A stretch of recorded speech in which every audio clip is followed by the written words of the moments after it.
Chers frères et sœurs, chère famille qui s'unit à nous dans la prière, que la paix de notre Seigneur et Sauveur Jésus-Christ soit dans votre cœur et dans votre foyer en ce moment. Que la bénédiction de Dieu le Père, de Dieu le Fils et de Dieu le Saint-Esprit soit avec vous et toute votre famille.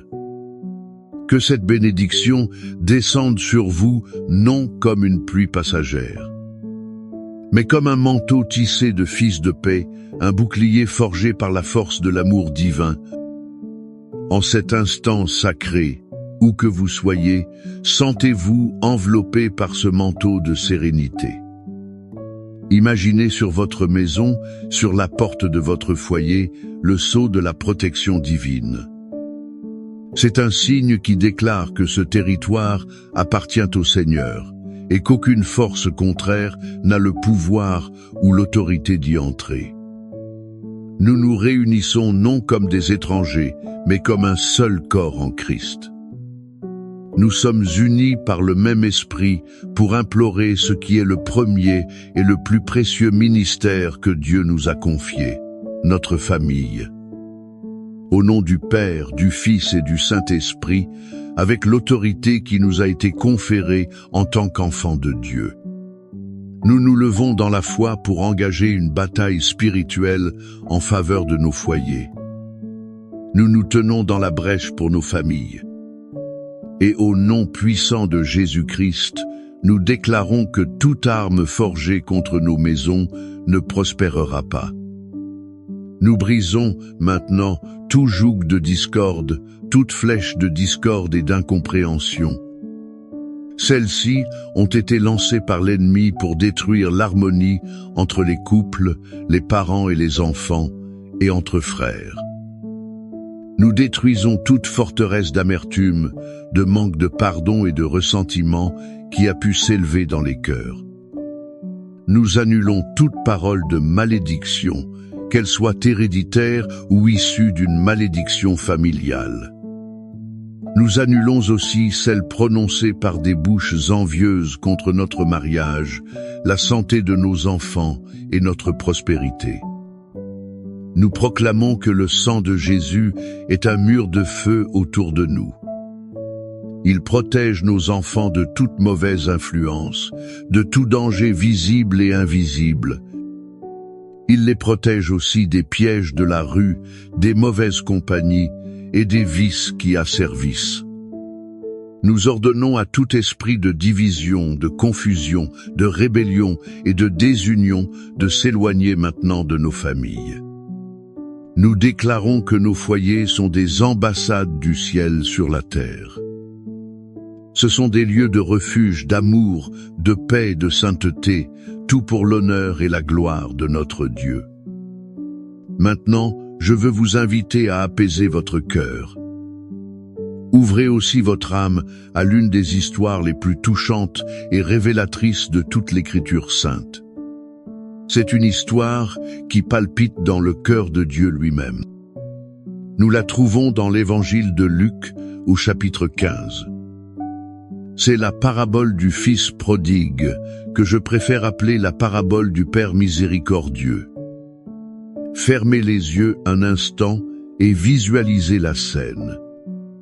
Un père, déjà avec ses cheveux blancs, propriétaire de nombreuses terres, avait 2 fils. Le plus jeune, dans un acte de suprême arrogance et d'irrespect, s'approche et dit « Père, je veux ma part de l'héritage. » Sentez-vous la douleur de ce couteau déchirant le cœur du père. Le fils ne demandait pas seulement de l'argent. Il disait « En essence, Père, pour moi, tu es déjà mort. Ce qui m'importe est seulement ce que je peux obtenir de toi. » Et le Père, dans un acte d'amour incompréhensible, qui respecte notre liberté même quand elle nous éloigne, divise ses biens. Le Fils part pour une terre lointaine. Là, il gaspille tout dans une vie d'excès, de plaisirs vides et de faux amis. Quand l'argent est épuisé, les amis disparaissent. Une grande famine frappe la terre.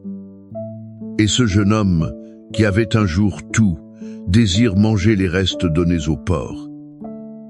Il a touché le fond, sentait le désespoir, la solitude, la honte qui le consumait. Mais c'est là, au milieu de la boue et de l'odeur nauséabonde, qu'une lumière brille.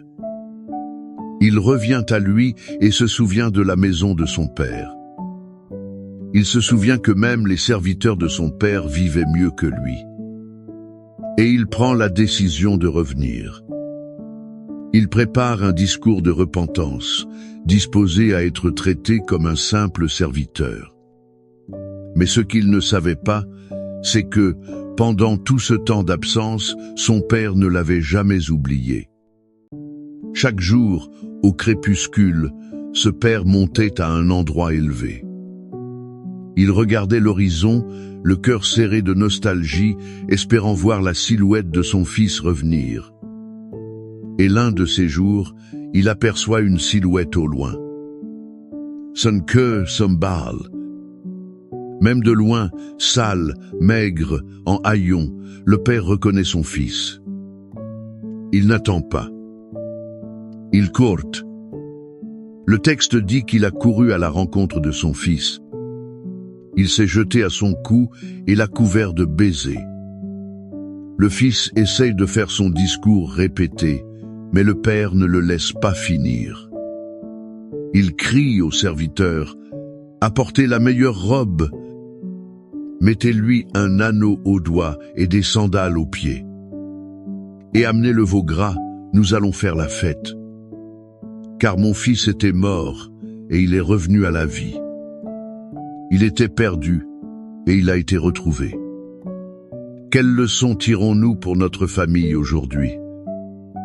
La première est que l'amour de Dieu, notre Père céleste, n'abandonne jamais. Êtes-vous un père ou une mère qui pleure un enfant égaré? Il a pris des chemins de douleur et de destruction. Ne perdez pas espoir. Continuez à regarder vers l'horizon en prière. Car l'amour du Père céleste est un aimant qui attire les enfants à la maison. La deuxième leçon est qu'il y a toujours un chemin de retour. Êtes-vous cet enfant, fils ou fille, qui s'est éloigné? Pas seulement de Dieu, mais de sa famille, à cause de l'orgueil, des blessures ou des erreurs. Sachez que le Père vous attend à bras ouverts. Non pas pour vous accuser, mais pour vous accueillir, vous restaurer et célébrer votre retour. La troisième leçon est le pouvoir du pardon pour restaurer la famille. Le père de l'histoire n'a pas demandé d'explication. Il n'a pas reproché à son fils ses erreurs. Il l'a simplement aimé et lui a pardonné inconditionnellement. Combien de familles sont aujourd'hui détruites parce qu'elles ne parviennent pas à libérer le pardon? Combien de mariages sont blessés parce que l'orgueil empêche un conjoint de courir à la rencontre de l'autre? Je vous demande, quel est votre rôle dans cette histoire aujourd'hui? Êtes-vous le père qui attend? Êtes-vous le fils qui a besoin de revenir? Ou êtes-vous comme le frère aîné, plein de justice personnelle? Est-il incapable de se réjouir de la restauration de l'autre? C'est avec ce cœur rempli de la certitude de l'amour et du pardon du Père. Nous nous réfugions maintenant dans ses promesses de protection et de soins. L'histoire que nous venons de voir nous montre un Père qui attend et accueille. Maintenant, déclarons les paroles qui nous montrent que ce même Père est un Dieu qui garde et protège. Le psaume 91 est la promesse de protection que le Père céleste fait à chacun de ses enfants, à sa maison. Et le psaume 23 est la certitude de son soin et de sa provision pour toute la marche de notre famille. Je vous invite à fermer de nouveau les yeux, si vous le pouvez. Recevez chaque parole lue non pas comme un poème ancien, mais comme une promesse vivante et puissante de Dieu pour votre famille en ce jour. Recevez-la comme un décret divin de sécurité sur votre foyer. Proclamons avec foi le psaume 91. Celui qui habite dans le lieu secret du Très-Haut, il reposera à l'ombre du Tout-Puissant. Je dirai du Seigneur, il est mon Dieu, mon refuge, ma forteresse, et en lui je me confierai. Car il te délivrera du piège de l'oiseleur et de la peste pernicieuse. Il te couvrira de ses plumes, et sous ses ailes tu te confieras. Sa vérité sera ton bouclier et ta cuirasse. Tu n'auras pas peur des terreurs de la nuit, ni de la flèche qui vole de jour, ni de la peste qui marche dans l'obscurité, ni de la destruction qui ravage à midi. 1000 tomberont à ton côté, et 10 000 à ta droite. Mais cela ne t'atteindra pas. Seulement de tes yeux tu contempleras, et tu verras la rétribution des méchants. Car toi, ô Éternel, tu es mon refuge. Tu as fait du Très-Haut ta demeure. Aucun mal ne t'arrivera, et aucune plaie n'approchera de ta tente. Car il donnera des ordres à ses anges à ton sujet. Ils te garderont dans toutes tes voies. Ils te porteront sur leurs mains, de peur que ton pied ne heurte une pierre. Tu marcheras sur le lion et l'aspic. Tu fouleras aux pieds le lionceau et le serpent. Puisqu'il m'aime avec tant d'ardeur, je le délivrerai aussi. Je le mettrai en lieu sûr, car il connaît mon nom. Il m'invoquera, et je lui répondrai. Je serai avec lui dans la détresse. Je l'en retirerai et je le glorifierai. Je le rassasierai de longs jours, et je lui ferai voir mon salut. Père bien-aimé, basé sur ta parole infaillible et ton cœur de père révélé dans l'histoire du Fils prodigue. Nous nous unissons maintenant d'une seule voix pour prier pour les familles. Seigneur, nous te prions pour chaque fils et fille. Ceux-ci, comme le fils de la parabole, se sont éloignés de la maison et de tes voies. Où qu'ils soient, Père, que ton Saint-Esprit les fasse revenir à eux-mêmes. Éveille en eux le souvenir de l'amour, de la sécurité du foyer et de ta présence. Père, nous te demandons d'aller toi-même à leur rencontre et de les ramener. Pour cette mère qui pleure dans sa chambre, pour ce père dont le cœur est angoissé, nous te demandons, fortifie leur foi, renouvelle leur espérance. Qu'ils continuent à regarder vers l'horizon, croyant au miracle du retour. Nous prions maintenant pour les mariages en crise. Seigneur, brise l'orgueil, la froideur et l'indifférence. De même que le Père a couru vers le Fils, que les époux courent l'un vers l'autre. Cela se fera dans le pardon et la réconciliation. Restaure la communication, l'affection, l'unité. Là où il y a des blessures de trahison, de paroles dures, d'abandon. Nous demandons que ton baume de guérison soit maintenant versé, cicatrisant toute douleur. Nous clamons aussi la promesse du psaume 23 sur les finances de chaque famille ici représentée.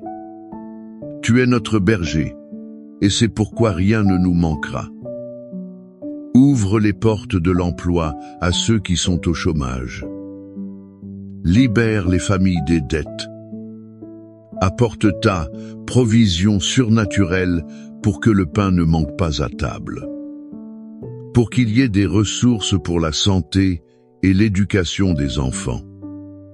Bénis le travail de nos mains et fais-nous prospérer. Et Seigneur, nous prions pour la guérison. Guérison physique pour les malades dans nos foyers. Que toute maladie, diagnostiquée ou non, soit maintenant réprimandée. Cela se fera par le pouvoir qu'il y a dans le nom de Jésus. Et nous prions pour la guérison de l'âme, pour la guérison des émotions. Libère de la dépression, de l'anxiété, de la peur, de la panique. Que ta paix, qui surpasse toute intelligence, inonde chaque cœur. Et maintenant, je veux vous inviter à participer activement à cette chaîne de prière.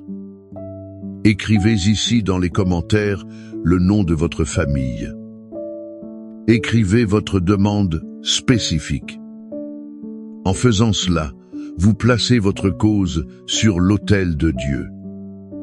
Et nous, en tant que communauté, unirons notre foi à la vôtre. Nous intercéderons pour vous et pour votre maison. Que le Seigneur te bénisse et te garde. Que le Seigneur fasse resplendir sa face sur toi et ait pitié de toi. Que le Seigneur lève sa face vers toi et te donne la paix. Que la certitude de l'amour du Père qui attend soit avec votre famille.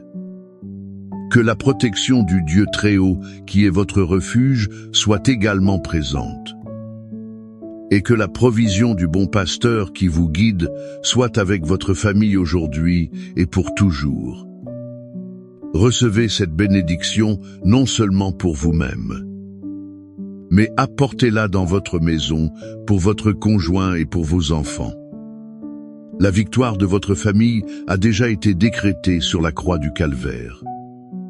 Croyez, prenez possession et vivez dans cette vérité. Amen.